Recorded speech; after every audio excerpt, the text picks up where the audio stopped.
Assalamualaikum. Assalamualaikum warahmatullahi wabarakatuh.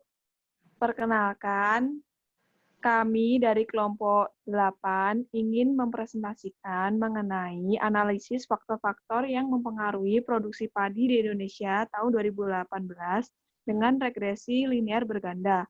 Saya Karisma Yunia Lestari, NRP 099, dan teman saya Octalia Trisnawati, NRP 039. berikut penjelasannya. Indonesia dikenal sebagai negara agraris karena sebagian besar penduduk Indonesia berdomisili di daerah pedesaan dan memiliki mata pencaharian di sektor pertanian. Selain sebagai sumber karbohidrat, padi juga digunakan sebagai salah satu komoditas penting yang mempunyai nilai strategis bagi masyarakat Indonesia. Karena padi memiliki banyak manfaat, terutama beras, sehingga menyebabkan ketersediaan beras menjadi tuntutan untuk memberikan jaminan terhadap ketahanan pangan dan stabilitas keamanan yang menyebabkan peningkatan produksi padi. Nah, maka dari itu, di sini kita akan menganalisis mengenai faktor-faktor yang mempengaruhi produksi padi dengan menggunakan regresi berganda. Selanjutnya, nah, data di sini, data diperoleh dari website resmi Badan Pusat Statistika yang diperoleh pada hari Selasa 29 Desember 2020 pada pukul 19.24 waktu Indonesia Barat. Data berjumlah 34.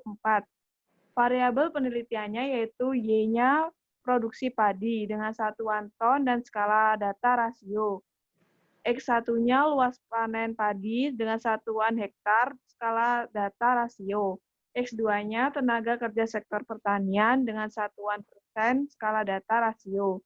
X3-nya suhu rata-rata satuan Celcius dengan skala data interval.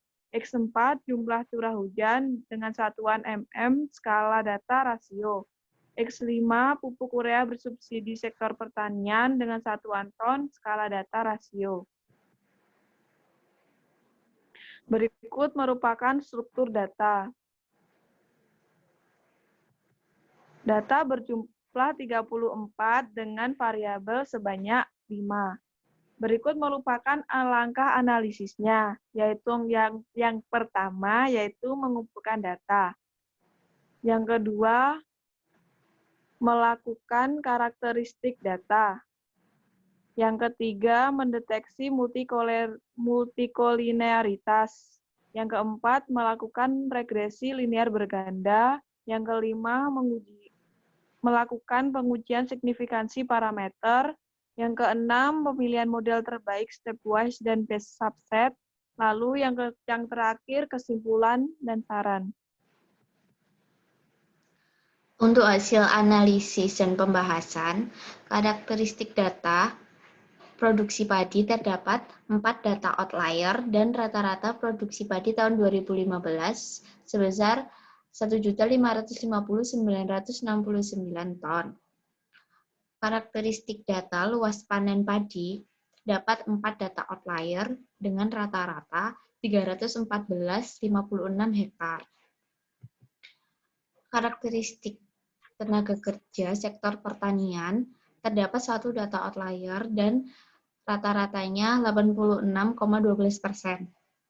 Boxplot suhu terdapat 1 data outlier dan rata-rata 26,8 derajat Celcius. Karakteristik data jumlah curah hujan memiliki 1 data outlier. Rata-ratanya 257,018 mm. Karakteristik data jumlah pupuk urea bersubsidi terdapat 5 data outlier dengan rata-rata 93.794,3 ton. Selanjutnya adalah deteksi multikolinearitas pada faktor-faktor yang mempengaruhi produksi padi di Indonesia tahun 2018. Kita mengujinya menggunakan nilai VIF yang didapatkan luas panen padi dan jumlah pupuk urea lebih dari 10 yang dapat diindikasikan terjadi multikolinearitas. Oleh karena itu, kita akan mengatasi multikolinearitas dengan menghilangkan variabel luas panen padi. Kemudian kita akan mendeteksi kembali dengan 4 variabel yang didapatkan nilai VIF-nya kurang dari 10. Setelah menangani multiko, kita akan melakukan uji serentak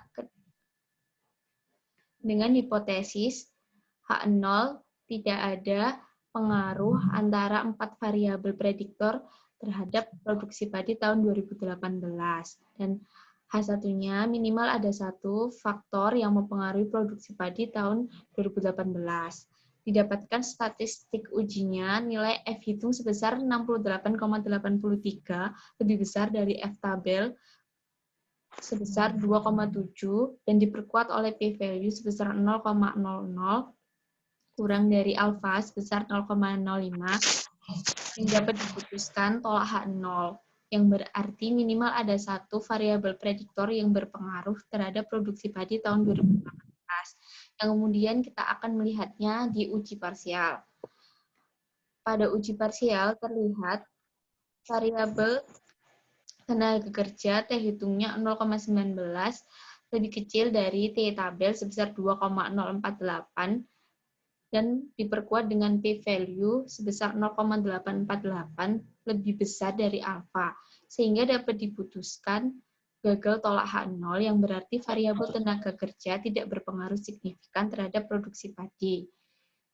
Kemudian variabel rata-rata suhu didapatkan T hitung sebesar 2,82 lebih besar dari T tabel sebesar 2,048 dan diperkuat dengan p-value sebesar 0,009 lebih kecil daripada alfa 0,05 sehingga dapat diputuskan tolak H0 yang berarti variabel rata-rata suhu berpengaruh signifikan terhadap produksi padi.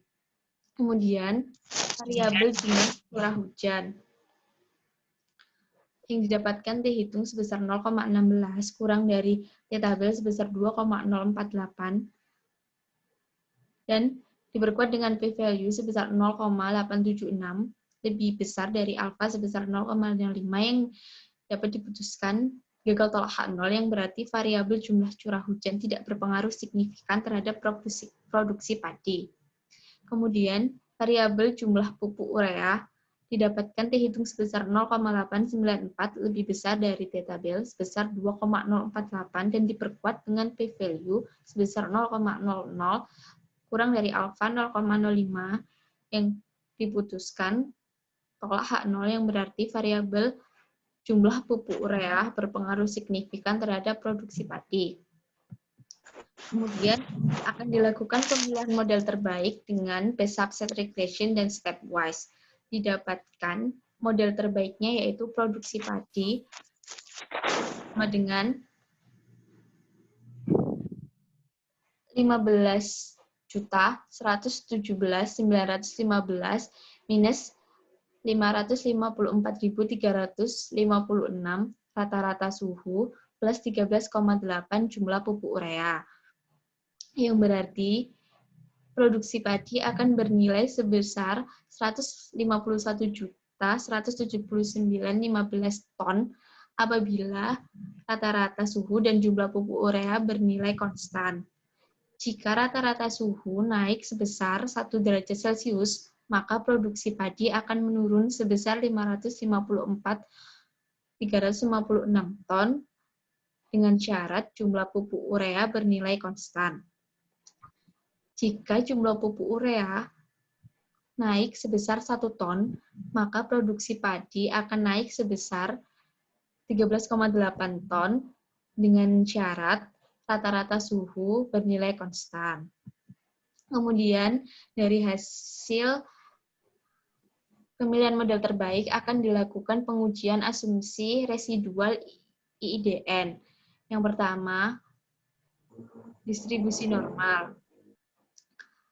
Didapatkan nilai KS sebesar 0,098 lebih kecil dari KS tabel sebesar 0,227 dan diperkuat dengan p-value sebesar 0,15 lebih besar dari alfa 0,05, yang berarti yang dapat diputuskan gagal tolak H0 yang berarti residual telah berdistribusi normal. Kemudian pengujian asumsi autokorelasi. Didapatkan nilai Durbin-Watson sebesar 1,9495 lebih besar dari nilai DL sebesar 1,15 yang dapat diputuskan gagal tolak H0 yang berarti residual independen dan tidak ada kasus autokorelasi. Kemudian pengujian asumsi heteroskedastisitas yang didapatkan variabel rata-rata suhu dengan p-value 0,136 kurang dari alfa dan jumlah pupuk urea 0,913 kurang dari alfa, sehingga dapat diputuskan gagal tolak H0, yang berarti residual sudah homogen dan tidak ada kasus heteroskedastisitas. Kesimpulan yang dapat diambil dari hasil analisis ini ialah terdapat kasus multikolinearitas pada data luas panen padi, tenaga kerja sektor pertanian, rata-rata suhu, jumlah curah hujan, dan jumlah pupuk urea terhadap produksi padi tahun 2018, sehingga akan diatasi dengan menghilangkan variabel luas panen padi pada analisis. Pada pengujian serentak didapatkan minimal ada satu variabel yang berpengaruh signifikan terhadap produksi padi. Yang kemudian diuji parsial didapatkan variabel rata-rata suhu dan jumlah pupuk urea yang signifikan terhadap produksi padi tahun 2018. Pada pengujian asumsi, residual telah memenuhi asumsi residual IIDN. Sekian presentasi dari kelompok kami. Jika ada kesalahan, mohon maaf. Assalamualaikum warahmatullahi wabarakatuh.